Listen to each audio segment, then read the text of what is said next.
bicara, lisan kita masih bisa bicara. Yang mana sebagian saudara-saudara kita sekarang lagi teriak-teriak, Pak, ibu-ibu ke dokter, minta dokter sembuhin saya bayar berapa aja. Saya bayar berapa aja. Saya pengen makan enak lagi. Saya pengen ke masjid lagi. Saya pengen bisa jalan-jalan lagi. Tapi nggak bisa. Tapi bapak-bapak, ibu-ibu, alhamdulillah diberikan umur, diberikan kesehatan, lalu digunakan untuk melangkahkan kaki-kakinya ke masjidnya Allah Subhanahu wa Ta'ala. Juga penjagaan iman yang begitu luar biasa sehingga seruan-seruan untuk menunaikan atau mendirikan sholat subuh berjamaah. Ketika adzan dikumandangkan, kita terpanggil hati kita untuk berangkat ke masjid. Banyak bapak, ibu-ibu yang telinganya bisa mendengar, tapi pendengarannya enggak benar. Pendengarannya tertutup, telinganya enggak dengar, hatinya enggak dengar, enggak bangun, enggak mau ke masjid. Sekalinya bangun, sholatnya di rumah. Padahal pahalanya begitu luar biasa. Tapi bapak-bapak, ibu-ibu, masya Allah, ketika itu semua diberikan kepada kita, berbanyak bersyukur kepada Allah Subhanahu wa Ta'ala, karena nikmat tersebut tidak Allah berikan kepada seluruh hambanya hari ini.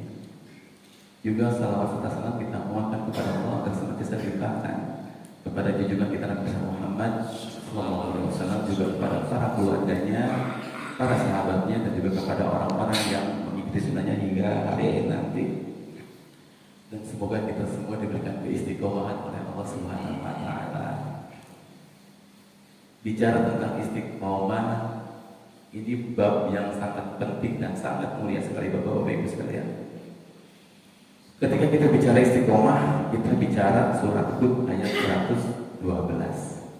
Fastaqim kama umirta wa man taba ma'aka wa la taqtum innahu bima ta'maluna basir. Kata Allah, beristiqomahlah engkau wahai Muhammad sebagaimana telah diperintahkan kepadamu dan orang-orang yang bertaubat bersamamu. Jangan kamu melampaui batas, sungguh Dia Maha melihat atas apa yang kau kerjakan. Ayat ini ditujukan untuk Nabi kita SAW dan orang-orang yang berjalan bersama beliau. Insya Allah ini pun untuk kita. Dalam riwayat Imam Al-Qurtubi, beliau membawakan asar dari Abdullah bin Abbas radhiyallahu anhu.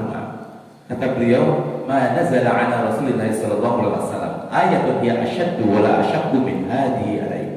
Enggak ada ayat yang lebih berat, yang lebih sulit yang pernah diemban Rasulullah sallallahu alaihi wasallam semasa hidupnya kecuali ayat ini. Enggak ada yang lebih berat lagi. Ini yang paling berat. Ini perintah terberat, tersulit yang diemban beliau sallallahu alaihi wasallam semasa hidupnya. Ayat ini menjelaskan kepada kita, membuka mata kita bahwa perintah terberat itu bukan sholat.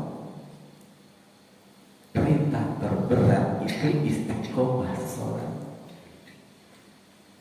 Perintah terberat itu bukan puasa, tapi istiqomah puasa. Perintah terberat itu bukan infak di saat lagi sulit, tapi istiqomah berinfak di saat lagi sulit.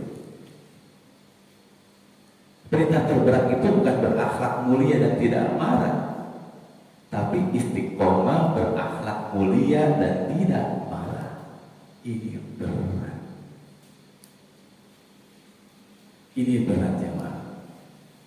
Karena kita bertanya, hijrah kok susah banget ya? Oh enggak. Hijrah itu mudah. Yang sulit itu istiqomah di dalam hijrahnya kita. Karena seringkali godaan-godaan itu akan datang. Akan datang. Bukan mengerjakan amal 1 atau 2 hari, sebulan atau 2 bulan berhenti, setahun atau 2 tahun bukan, tapi terus istiqomah. Lalu apa yang dimaksud dengan istiqomah? Ini kata-kata yang sudah tidak asing lagi bagi kita. Dan para ulama menjelaskan, Dalam hal ini Imam Mujahid, ini pakar tafsir. Beliau adalah seorang tabi'in, murid dari Abdullah bin Abbas. Kata beliau, istiqomah adalah istaqamu ala syahadati an la ilaha illallah hatta lahiqu billah.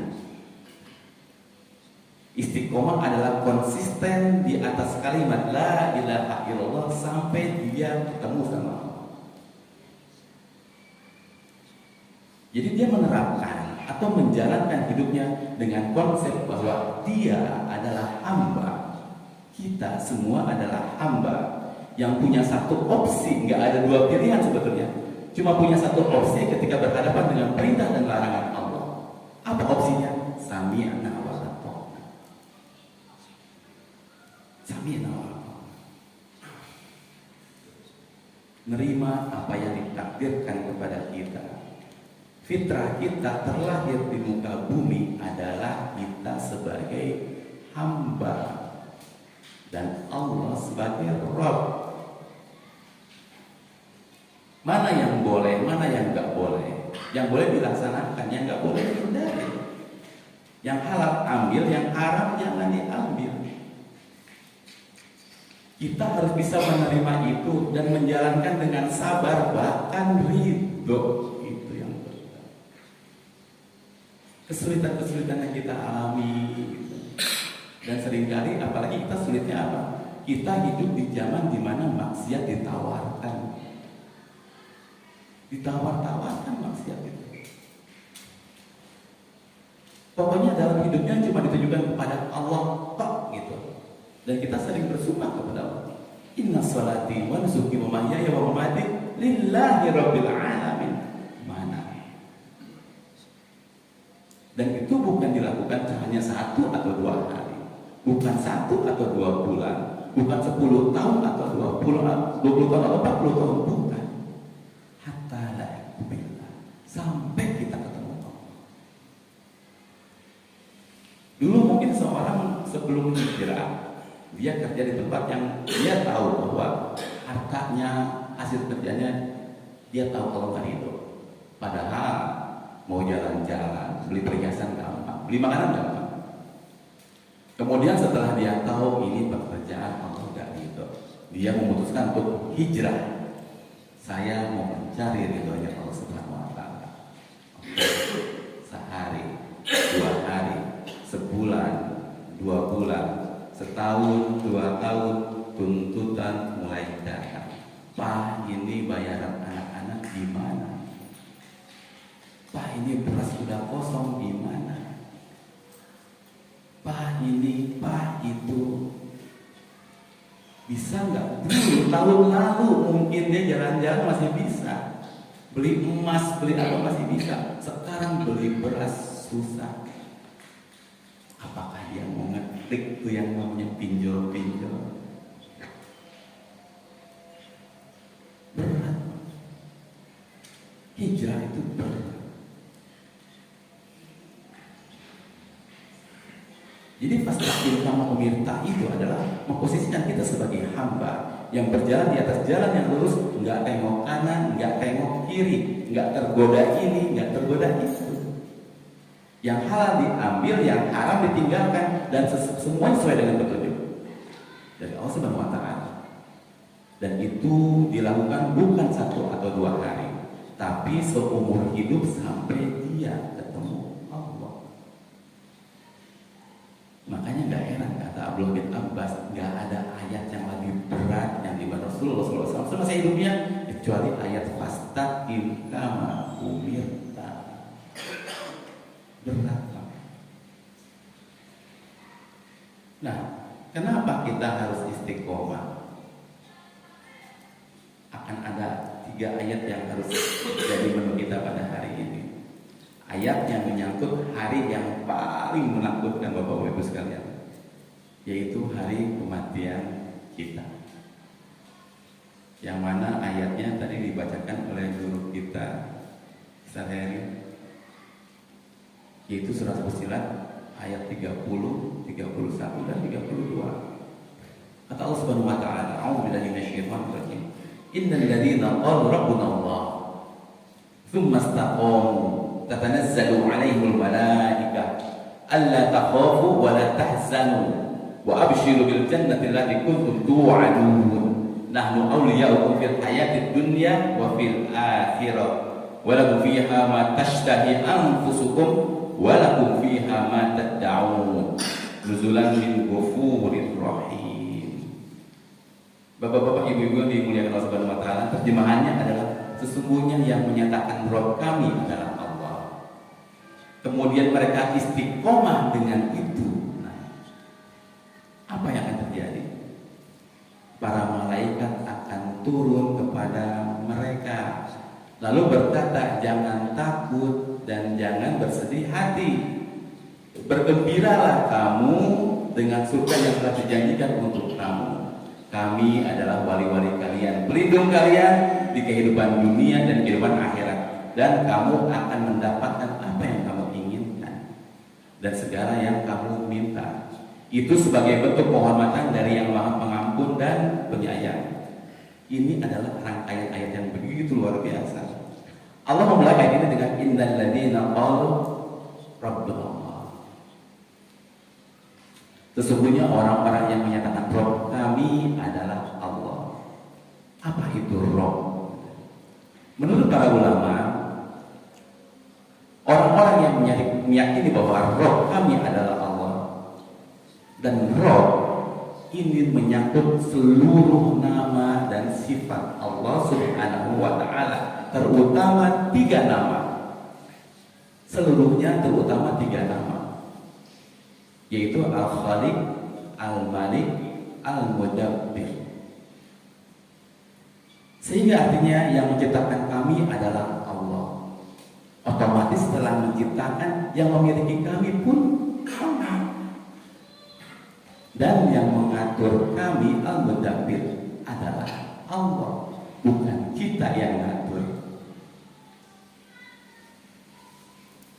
Orang-orang yang yakin bahwa mereka adalah Allah dari ciptaan-ciptaannya Allah, mereka adalah hamba-hambanya Allah. Orang-orang ini yakin di ayat ini. Mereka yakin bahwa mereka nggak punya apa-apa. Harta mereka bukan milik mereka. Rumah mereka bukan milik mereka, mobil mereka bukan milik mereka, sepeda mereka bukan milik mereka, semua fasilitas itu bukan milik mereka. Jangankan fasilitas itu, mereka yakin matanya itu bukan punya mereka, telinganya bukan punya mereka, ginjal mereka, jantung mereka, semua milik Rabbul Alamin. Mereka adalah makhluk yang dimiliki oleh Allah. Jadi anak kita bukan punya kita, anak kita punyanya Allah. Pasangan kita bukan milik kita, pasangan kita miliknya Allah Subhanahu wa ta'ala. Ada kesalahan dari kita ketika ditimpa musibah. Dalam surat Al-Baqarah 156 Allah berfirman bahwa siapa yang diberikan musibah, mereka mengatakan qalu inna lillahi wa inna ilaihi raji'un. Kami ini milik Allah dan kami semua akan kembali kepada Allah. Kami milik Allah. Semua fasilitas ini milik Allah. Pasangan kita, anak kita milik Allah. Ibaratnya gini, saya memiliki mobil misalkan Ferrari yang biar agak enak. Kemudian saya titipkan kepada Ustaz Heri. Ustaz Heri, saya punya Ferrari, maka dipakai. Saya belum butuh, nanti kalau saya butuh, saya ambil. Silakan Ustaz pakai, dipakai itu.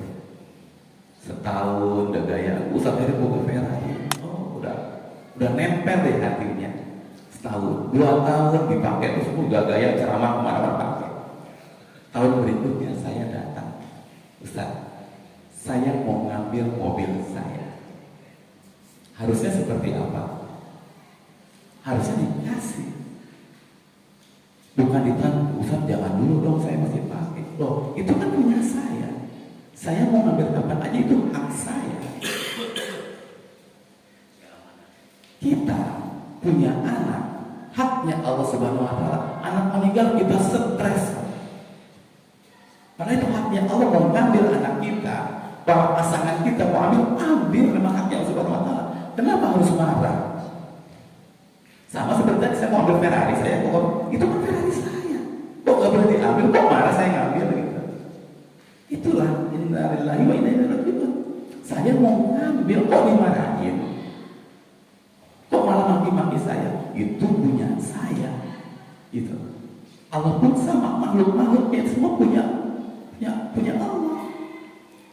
Harta yang kita punya itu bukan punya kita. Allah kasih dan Allah mau ngambil kapan aja terserah Allah.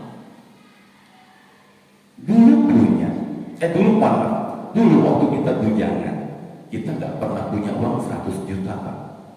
Waktu bujangan, masih sekolah, masih kuliah.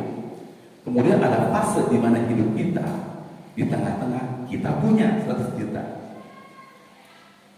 Terus kemudian setelah ini kita ditipu dan lain-lain, kita nggak punya lagi.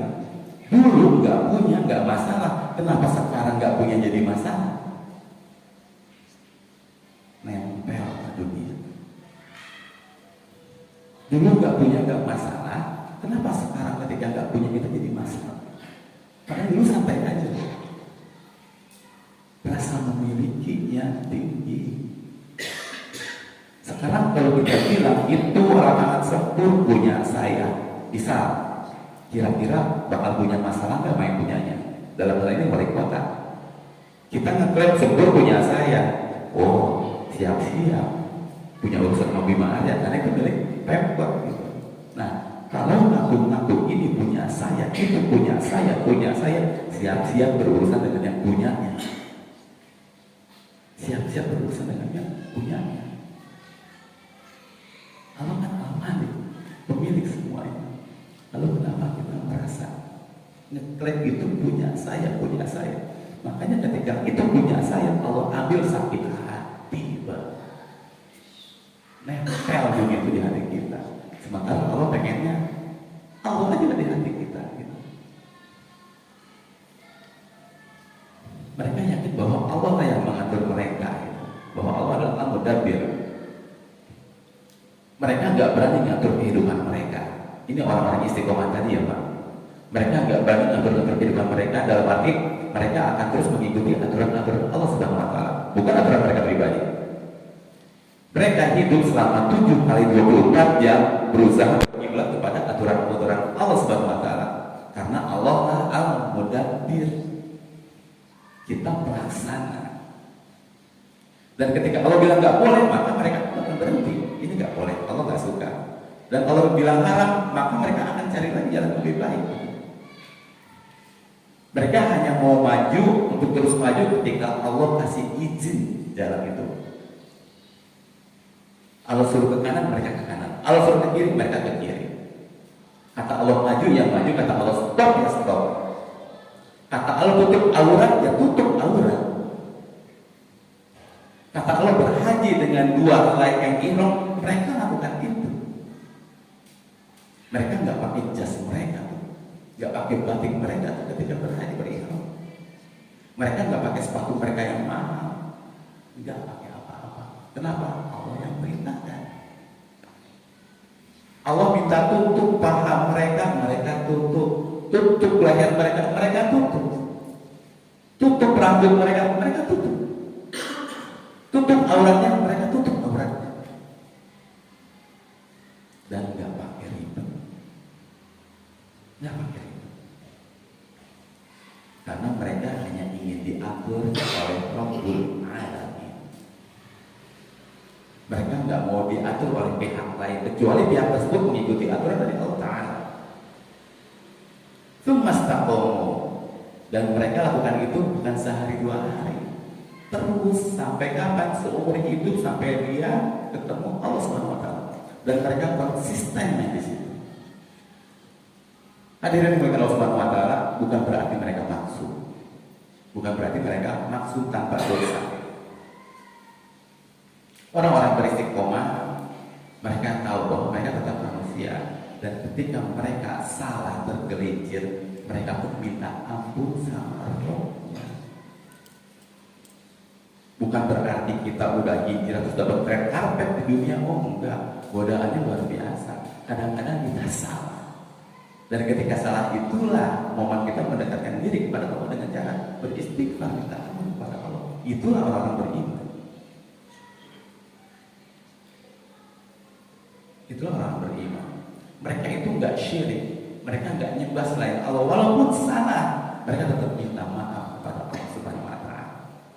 Jadi bukan berarti istiqomah nggak ada dosa, nggak mungkin kita berubah jadi malaikat yang nggak ada dosa. Tetap kita adalah manusia, tetap berdosa. Dan ketika berdosa kita sadar, Roh kita maha pengampun, maka kita minta maaf kepada Roh kita.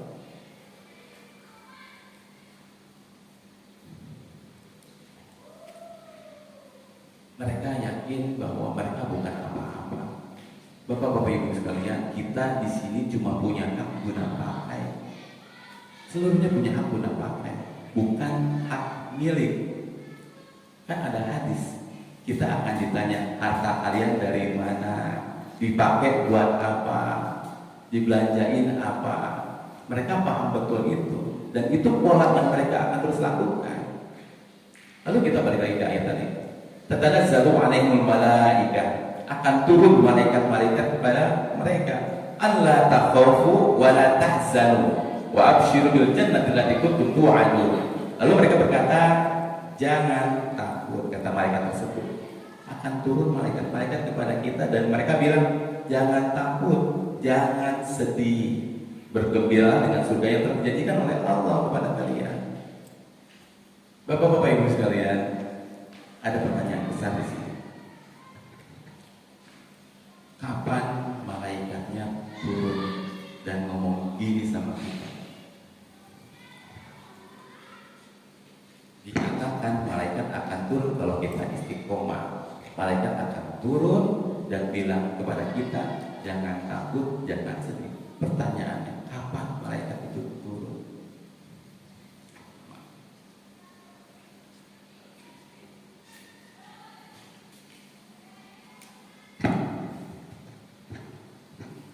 Tatanazzalu alaihimul malaikah alla takhafu wa la tahzanu. Malaikat akan turun dan menenangkan mereka, jangan takut, jangan sedih. Kapan malaikat ini turun? Dan ini tentang apa sih ayat? Kata Imam Mujahid, kata Ibnu Zaid, maksud ayat ini adalah hari terbesar dalam kehidupan kita. Event terbesar kita sebagai manusia. Apa itu? Hari kematian kita.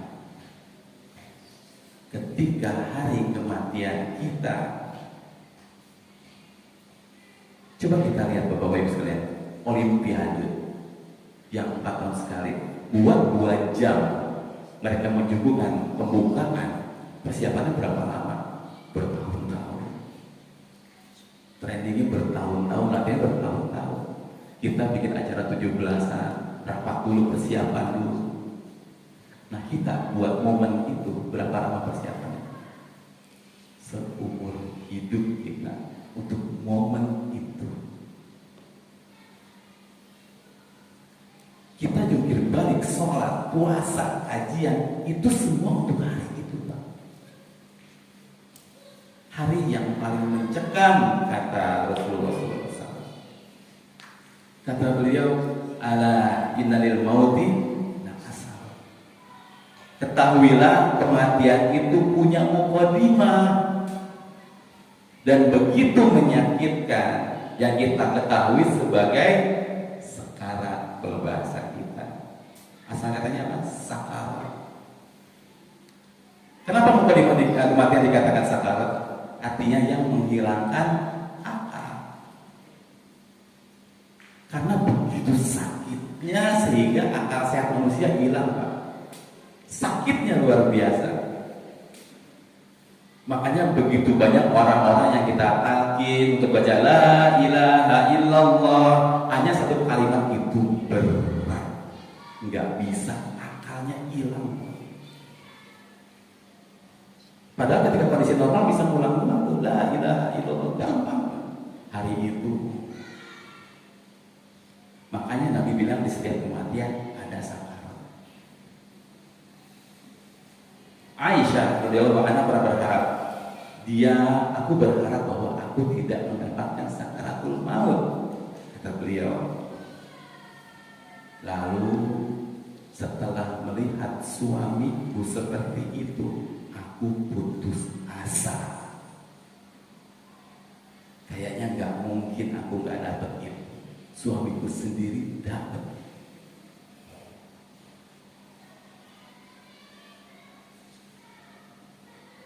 Kalau Aisyah seperti itu, lalu bagaimana saya, antum semua? Apakah masih mau meremehkan hari ini? Apakah masih mau masuk ilusi syaitan bahwa oh tenang aja, hari itu gak akan pernah ada, biasa aja tuh orang pada meninggal? Itu ilusi syaitan, jadi santai-santai gitu. Nabi mengatakan setiap kematian ada muqaddimah, dan muqaddimah itu dinamakan sakarat. Bahasa Indonesia beda, sekarat. Lagi apa lagi sekarat? Dalam bahasa Arab sakarat artinya hilang akal. Makanya minuman yang memabukkan dalam bahasa Arab dibilangnya apa? Muskir. Muskir, menghilangkan akal. Akarnya sama. Makanya kalau orang lagi mabuk, antum talqin nggak akan bisa. Iya kayak gitu. Akal hilang. Kalau kita menghadapi kematian lalu nggak dikasih taufik oleh Allah Subhanahu Wa Taala, mau ditalqin setengah mati itu nggak akan pernah bisa.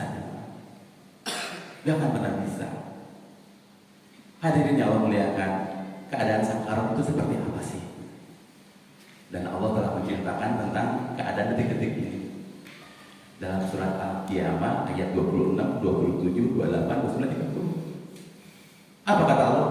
Kalla idza balagatit taraqi wa qila man raq wa dhanna annahu al-firaq wa taffatis saqu bis-saq ila rabbika yawma idzin masaq. Sekali-kali tidak, kata Allah.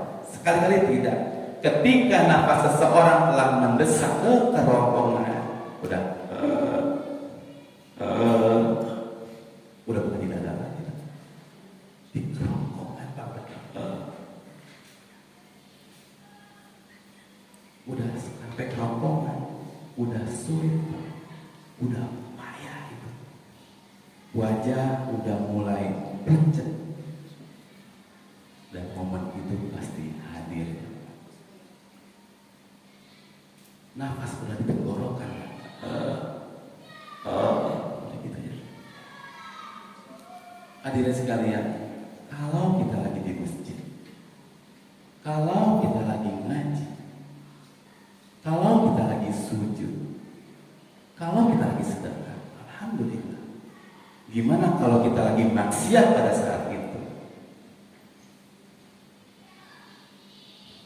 Kita lagi ngejalanin hobi dunia kita yang gak ada unsur ibadahnya sama sekali.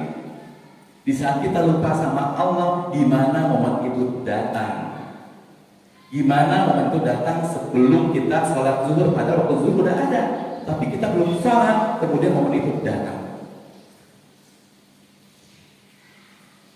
Atau hari ini momen sholat subuh udah ada, kita belum sholat subuh, ya bentar dulu ke masjid duluan aja. Atau pas lagi nolak ajakan ngaji. Saat detik-detik itu datang, kita sedang di luar rumah dan kita sedang buka aurat. Ketika nafas sudah terdesak hingga di kerongkongan, nafas sudah pendek. Apa kata Allah lanjutan ayatnya? Wa ilaman roh, akan ada yang berbisik kepada Anda saat itu, bilang, siapa yang bisa sembuhkan Anda sekarang? Siapa yang bisa keluarkan Anda dari situasi ini sekarang? Siapa yang bisa persatukan Anda dengan anak-anak Anda lagi sekarang? Siapa yang bisa membawa Anda pulang ke rumah lagi, lalu memeluk pasangan Anda, memeluk anak-anak Anda? Siapa?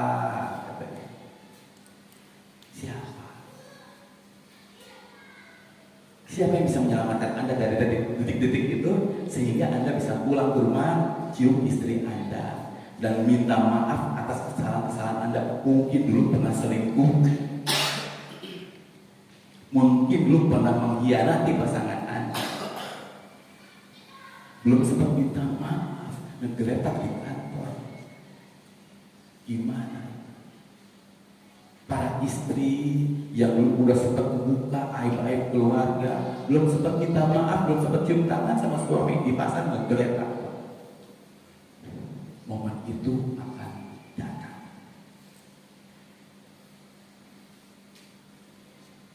Siapa yang bisa menyelamatkan Anda dari detik-detik itu?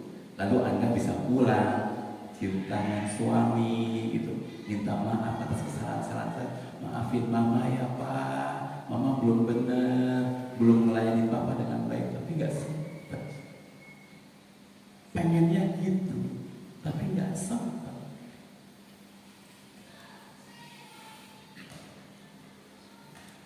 Wakilah makroh. Siapa yang bisa selamatkan Anda sekarang? Siapa yang bisa obati Anda sekarang?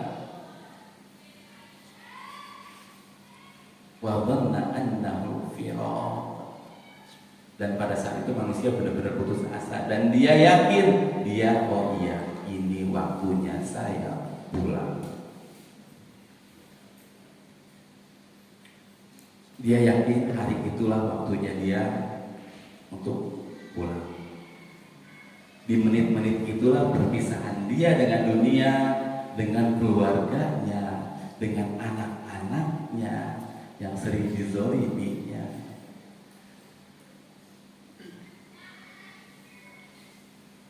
Dan itu perpisahan dengan seluruh dunia. Dan nafas makin pendek.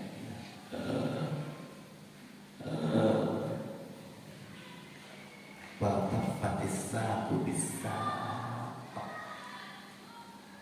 Lalu Allah melanjutkan, ketika dua betis bertautan.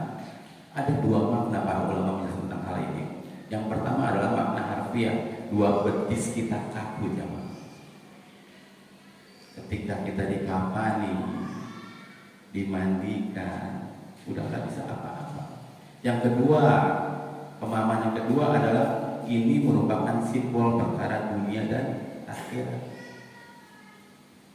Karena pada saat itu manusia sedang sibuk mengurus jasad kita dan malaikat sedang sibuk mengurus ruh kita, dan itu ada di hadapan kita dua-duanya. Itu ada di hadapan kita menyaksikan keduanya.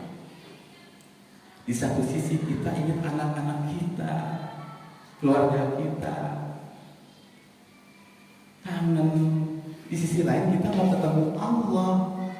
Dosa-dosa ini gimana? Anak-anak saya belum saya ajarin baca Al-Quran. Saya udah gini sekarang. Saya belum nyuruh istri saya untuk tutup aurat. Ini udah keburu datang momennya. Anak-anak saya belum sholat, ketika sholat harus disuruh terus, belum bisa sendiri. Tapi momen ini datang, dan dia akan bertanggung jawab berarti pada saat itu. Bacaan Al-Quran dia mati belum bisa.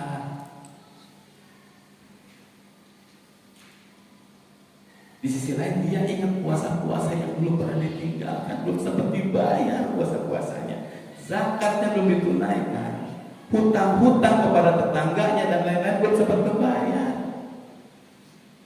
Momen itu keburu datang.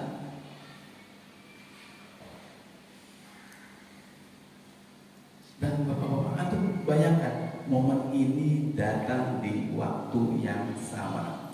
Urusan dunia kita dan urusan akhirat kita ditumpahkan pada saat itu. Itulah alasan kenapa kita mentaati orang susah. Itu berat ya.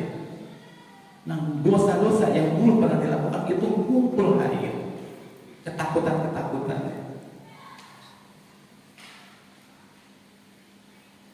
Contoh kasus ketika kita sholat, kita parkir mobil, taruh kunci, tempat wudhu. Setelah wudhu, kita beres, kita langsung masuk ke masjid.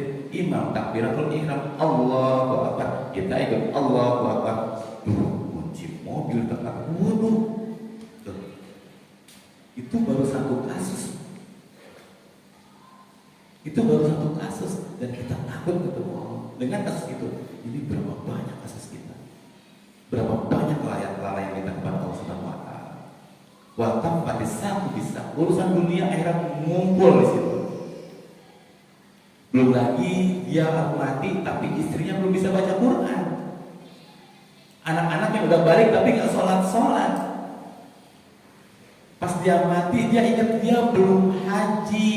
Sementara rumah ratusan juta bisa dia korbankan, dia bela-belain, haji belum berangkat, mati saat itu.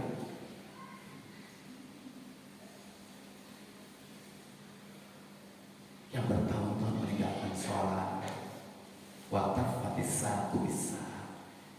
Dan serangan pada detik-detik itu, serangan kepada fisik dan ruh dengan stadium yang gak pernah terukur sebelumnya.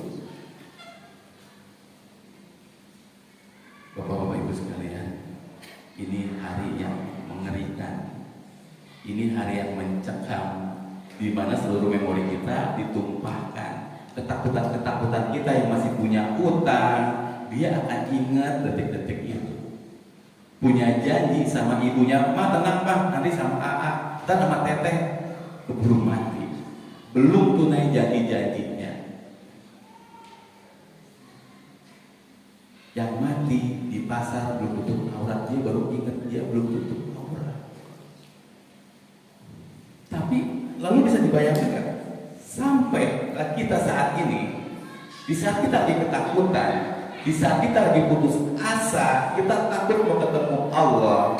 Kalau kita beriman, iman kita bagus dan kita istiqomah di situ, bertahan dengan aturan-aturan Allah Subhanahu wa taala dan kita pertahankan sampai kita mati, maka malaikat akan turun tadi. Tatanazzalu 'alaihimul malaikah.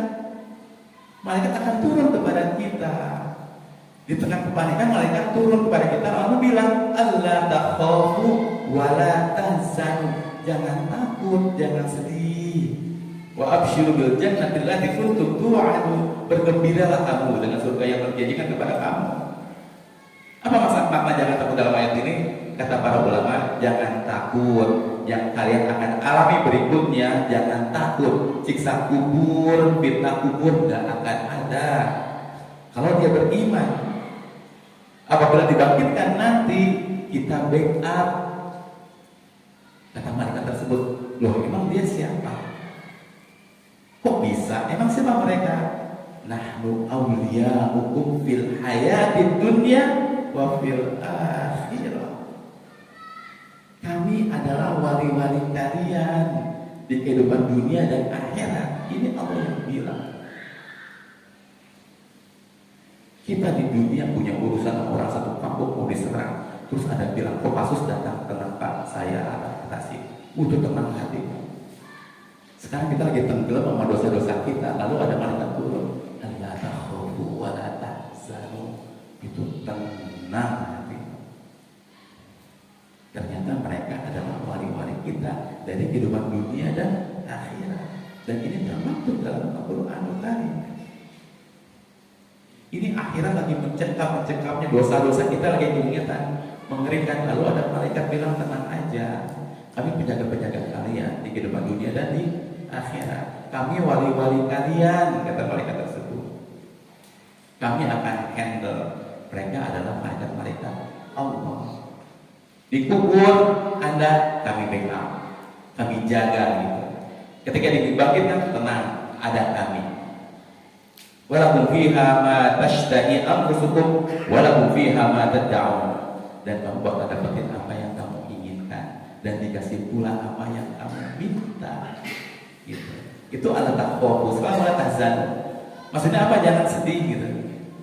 Di beberapa kitab tafsir seperti tafsir Al-Qurtubi dibahas artinya jangan sedih itu ketika kamu berpisah dengan istri, suami, anak, insya Allah nanti akan dikumpulkan lagi. Tenang aja, jangan sedih. Anak kamu, kita mikir anak kita gimana? Anak kamu kami yang jaga. Tenang aja, kamu jangan sedih. Kami urus semuanya. Ibu kamu gimana? Ibu siapa yang jaga? Sementara kita selama ini kita jaga ibu. Tenang, kami yang jaga. Ada lagi tafsir yang bikin kita bernafas lega. Tafsir Atta bin Abi Rabah. Kata beliau, jangan sedih. Dosa-dosa kalian pasti diampuni Allah Subhanahu wa ta'ala. Tapi karena kita istiqomah, tenang, jangan khawatir. Subhanallah. Inilah kenapa kita mesti istiqomah. Panjang rangkaian ayatnya memang, tapi ini yang Allah jelaskan dalam Al-Quranul Karim. Begitu pentingnya istiqomah sehingga Allah perintahkan. Kenapa? Efeknya ini. Ketika kita menghadapi kematian dalam kubur, ketika dibangkitkan, semua akan ada yang handle. Ya, kita berdosa, tapi Allah akan ampuni dosa-dosa kita dengan sebab keistiqomahan kita. Jadi kita nggak usah khawatir ketika kita meninggal dan lain-lain. Makanya jaga dari kapan? Dari sekarang. Istiqomah. Ada tawaran-tawaran menggiurkan, ada pilihan hawa nafsu kita, pilihan Allah, maka pilihlah Allah Subhanahu wa Ta'ala. Dan semoga kita semua diberkahi oleh Allah Subhanahu wa Ta'ala, diberikan keistiqomahan, dan semoga kita semua diberikan berkah menjadi ahli-ahli surga. Amin. Itu aja kira-kira yang bisa disampaikan, kurang lebihnya mohon maaf. Apakah ada yang ditanyakan? Silakan. Waalaikumsalam. Tapi fakta lapangan tanpa basic saksian atau integritas diri itu susah.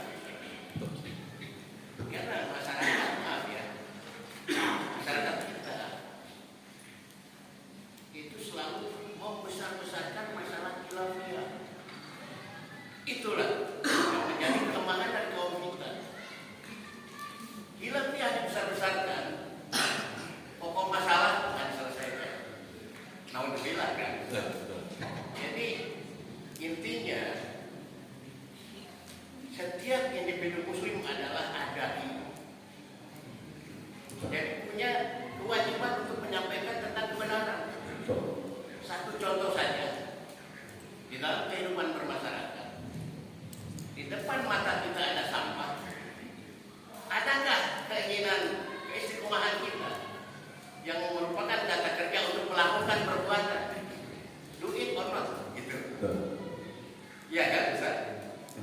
Padahal di dalam keislaman itu sudah jelas bahwa kebersihan sebagian daripada iman.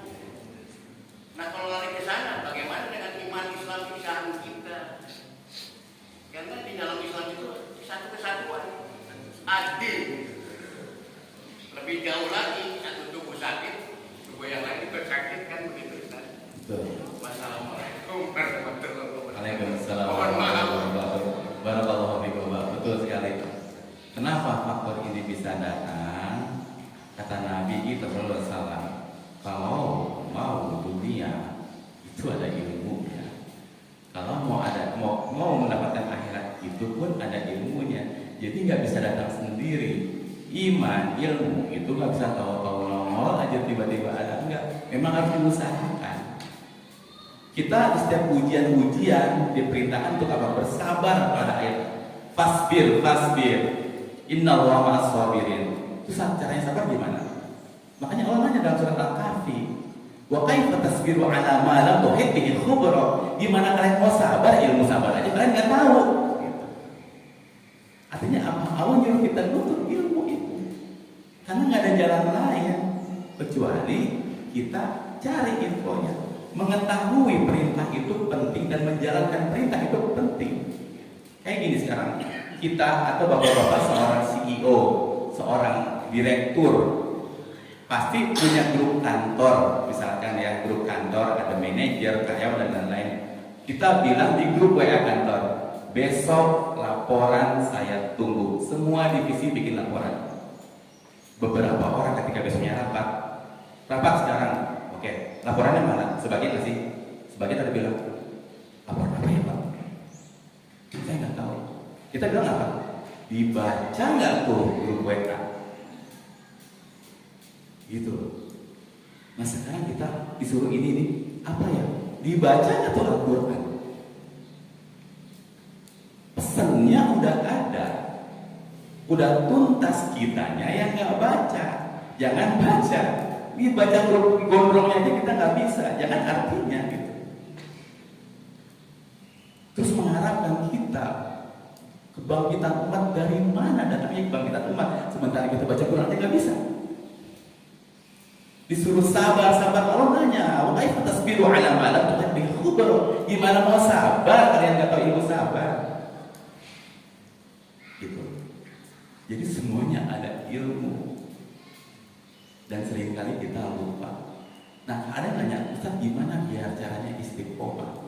Ada satu resep yang ini luar biasa Allah berikan kepada kita.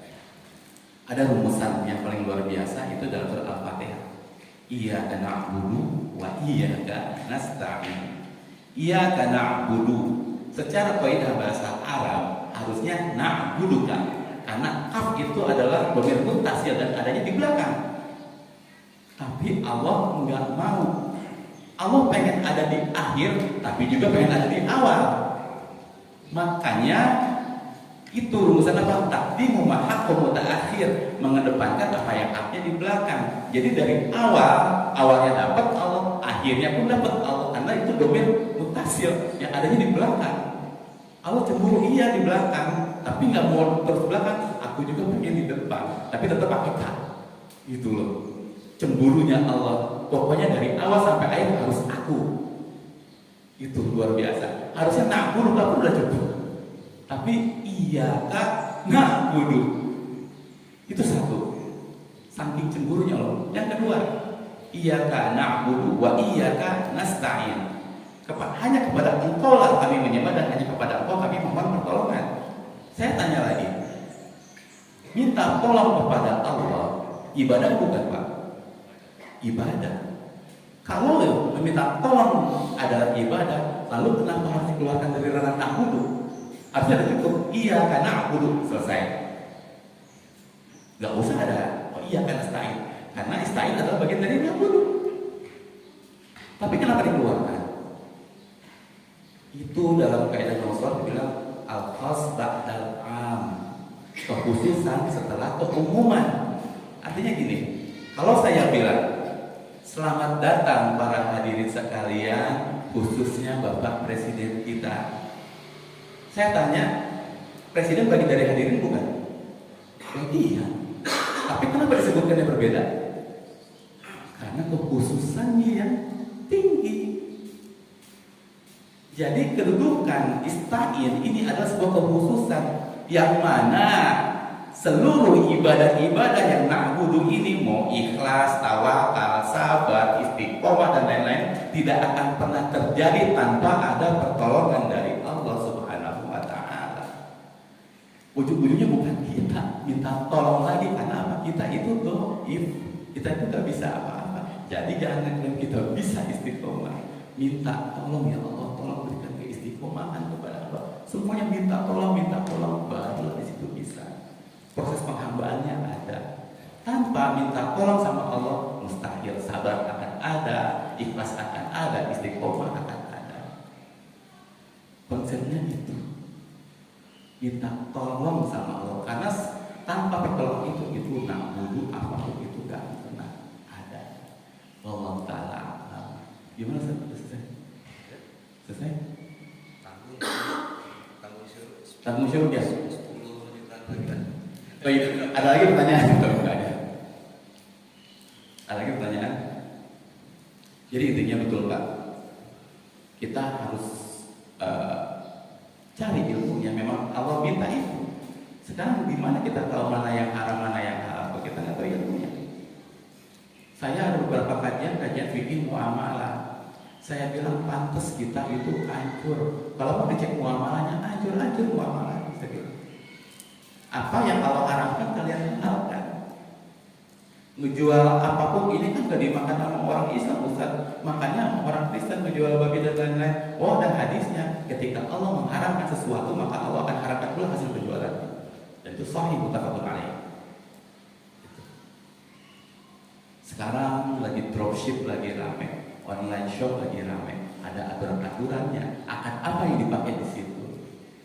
Di Islam ada yang namanya akad salam, uang di depan, barang belakangan.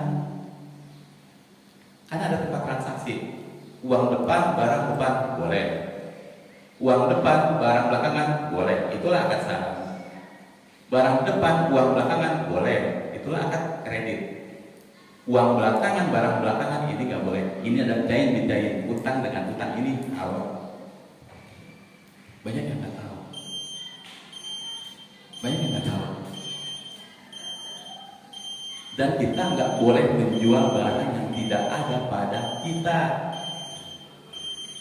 Tapi sekarang begitu hebatnya orang-orang, taruhlah Idul Adha. Kita bukan siapa-siapa, tahu-tahu di hari mau menjelang Idul Adha, yuk saya jual kambing ini, komoditi kambing ke saya ya. Dari mana asalnya dia jualan kambing? Kemarin-kemarin dia jualan kambing. Dia menjual barang yang tidak ada pada dia. Ini diharamkan. Makanya Umar sampai bilang di Madinah, jangan pernah, kalau mau jual di pasar ini harus tahu ilmunya. Kalau nggak tahu ilmunya, jangan pernah coba-coba berjualan di pasarku ini, di pasar Madinah. Karena apa? Fikih muamalah ini. Ada hak khiyar namanya. Konsumen boleh ke bandara ketika ketemu cacat, dan itu penjual harus terima. Ada yang kita ngeklaim hak khiyar, nggak mau dikasih hak khiyarnya. Oh itu dolim luar biasa. Itu segi muamalah. Makanya Pak, Islam sekarang kenapa hancur? Hancur, nggak usah dibom, nggak usah diserang. Yang dimakannya aja udah haram-haram. Perantara ada di mana? Ada di mana? Perantara tugasnya menjadi wakalah, dan pilihan cuma dua, wakalah dari pembeli atau wakalah dari penjual. Kadang kita ada perantara dari wakalah dari pembeli, nyari barang, ketemulah dia penjual. Setelah ketemu penjual, nego, dan terakhirnya apa? Pak, nanti titip harga ya. Tuh. Dia kesini sama ini khianat ya. Karena sebenarnya harusnya ngebelain lagi penjual, pembelinya. Tapi dia ketemu penjual bilang, Pak, nanti titip harga. Khianat, haram. Ini banyak yang apa? Apakah dia harus ngebelain penjualnya? Berarti dia wakalah dari penjual. Gak boleh memanfaatkan keadaan, gak boleh ngambil untung di sini. Itu namanya khianat. Dan banyak terjadi di antara kita. Dan cita-citanya gimana? Masuk surga. Istri nyambung, nggak nyambung. Terus taunya dari mana? Belajar. Kalau belajar nggak tahu. Gitu. Kira-kira itu Pak. Nanti insya Allah ada kesempatan, ada guru kami dan Heri juga akan menjelaskan insya Allah. Mohon maaf apabila ada yang salah dari penyampaian saya. Itu karena kefakiran saya, kelemahan saya sebagai manusia, dan masih harus banyak belajar. Apa yang benar datang dari Allah Subhanahu Wa Taala. Mohon dimaafkan ya Pak ya. Minta keriduan untuk memaafkan saya. Silakan. Ustaz, nambah satu nih. Kalau nggak salah di Quran surat Ar-Rahman ya, tentang bagi ai ala hirobikum wa tajibat. Nikmat apa lagi yang kamu dustakan? Berarti Allah cuma tahu bahwa manusia itu bukan dusta gitu ya Ustaz. Apa itu sasarannya? Saya mencoba menganalisa terus bagi ayat hirobikum wa tajibat itu. Karena di situ ada kehidupan. Segala sesuatu yang kita terima dari rahmat Allah Subhanahu Wa Taala. Tapi kita selalu mendustakan. Apakah ini identik dengan tidak mengucapkan rasa syukur dan lain sebagainya? Allah Akbar. Assalamualaikum warahmatullahi wabarakatuh. Waalaikumsalam warahmatullahi wabarakatuh. Terakhir Ustaz.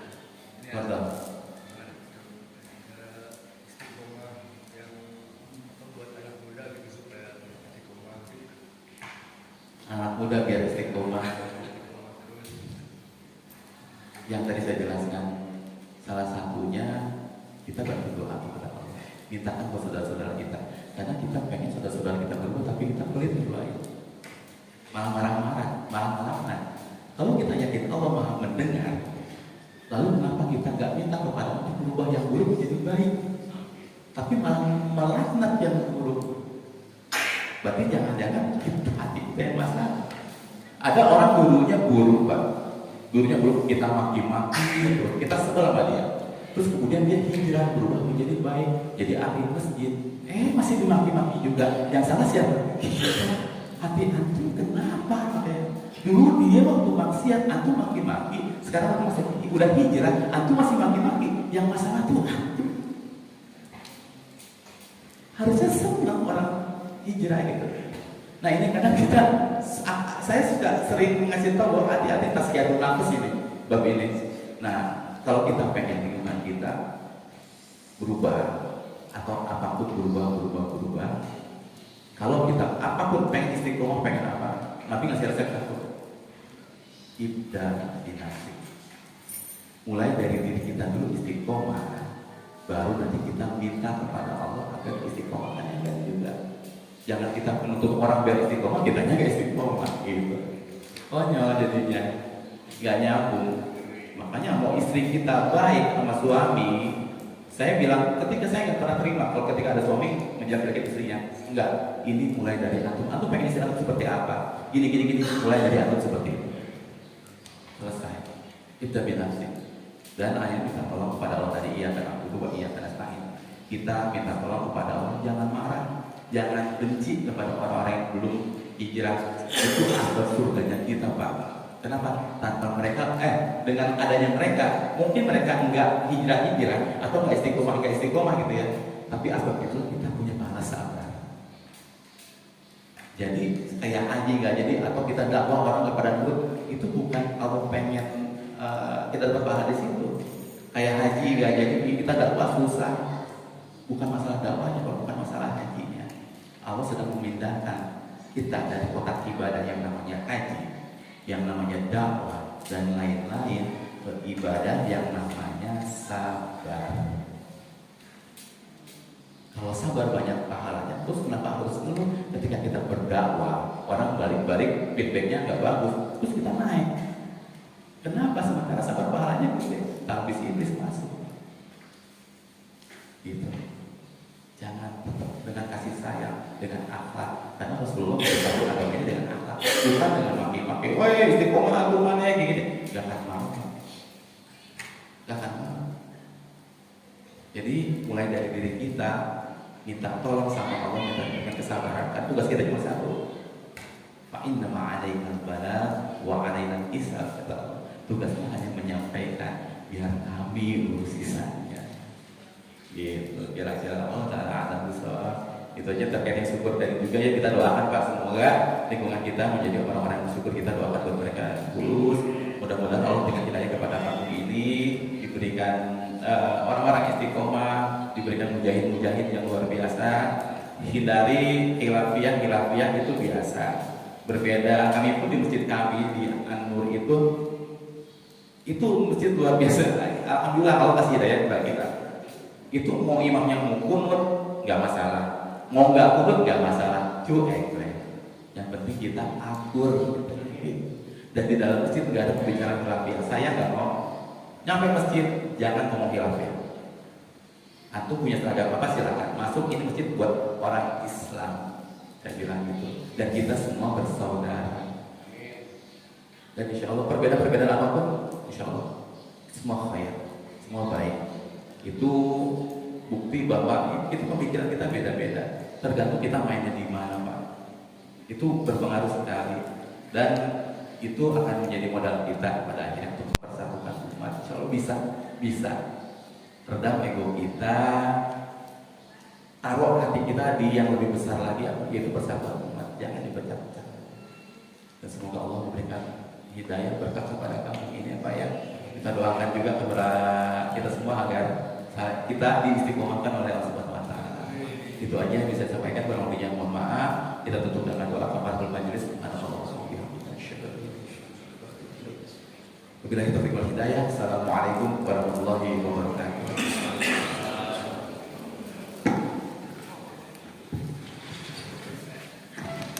Bapak, ibu-ibu, tangga sholat isyraq.